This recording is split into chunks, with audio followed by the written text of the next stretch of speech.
Hi అండి, అందరికీ నమస్కారం. Welcome to my YouTube channel. ఈ వీడియోలో వచ్చేసి ఉద్యోగ పెన్షన్లు, ఏపీ ఉద్యోగం మరియు పెన్షన్లు అందరూ కూడా 22 లోపల ఈ పని అయితే కంపల్సరీ చేయాల్సిందే అండి.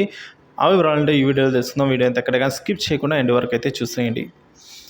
పోస్టల్ బ్యాలెట్కి అయితే 22లోగా దరఖాస్తు చేసుకోవాల్సిందే అండి.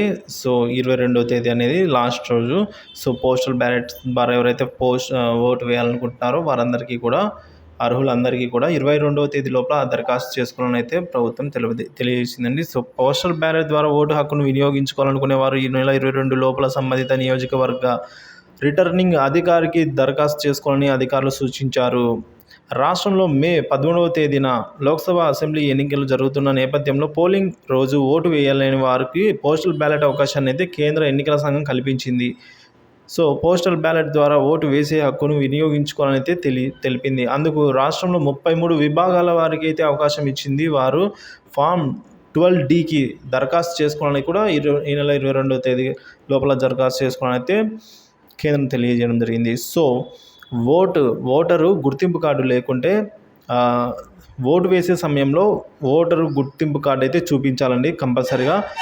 ఎన్నికల సంఘం ఈ విధంగా స్పష్టం చేసింది. లేదంటే 12 రకాల ప్రత్యామ్నాయ, అంటే ఇప్పుడు మనం చెప్పుకోబోయే 12 రకాల కార్డులలో ఏ ఒక్కటి ఉన్నా సరే మీరు వెళ్ళి ఓటు వేయచ్చు.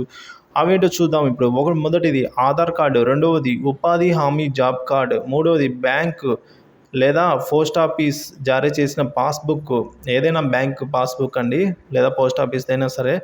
హెల్త్ ఇన్సూరెన్స్ కార్డు ఉన్నా సరిపోతుంది, డ్రైవింగ్ లైసెన్స్ ఉన్నా సరిపోతుంది, పాన్ కార్డు ఉన్నా సరిపోతుంది, నేషనల్ పాపులేషన్ రిజిస్టర్ జారీ చేసిన స్మార్ట్ కార్డు ఉన్నా సరిపోతుంది, పాస్పోర్ట్ ఉన్నా సరిపోతుంది, పెన్షన్ డాక్యుమెంట్ ఉన్నా సరిపోతుంది, కేంద్ర రాష్ట్ర ప్రభుత్వ శాఖలు, ప్రభుత్వ రంగ సంస్థలు జారీ చేసిన గుర్తింపు కార్డు ఉన్నా సరిపోతుంది, ఎంపీ, ఎమ్మెల్యే, ఎమ్మెల్సీలకు జారీ చేసిన గుర్తింపు కార్డు ఉన్నా సరిపోతుంది, అలాగే యూనిక్ డిసబిలిటీ ఐడి కార్డు ఉన్నా కూడా మీరైతే యథేచ్ఛగా ఓటు అయితే వేయచ్చండి. సో మొత్తానికి ఏమిటంటే పోస్టల్ బ్యాలెట్కి ఈ నెల 22 లోపల దరఖాస్తు అయితే చేసుకోవాల్సిందే అండి. సో ఇది వాళ్ళ వరకు ఉన్న ఇప్పుడు మనకు అందిన తాజా సమాచారం. Thank you for watching this video.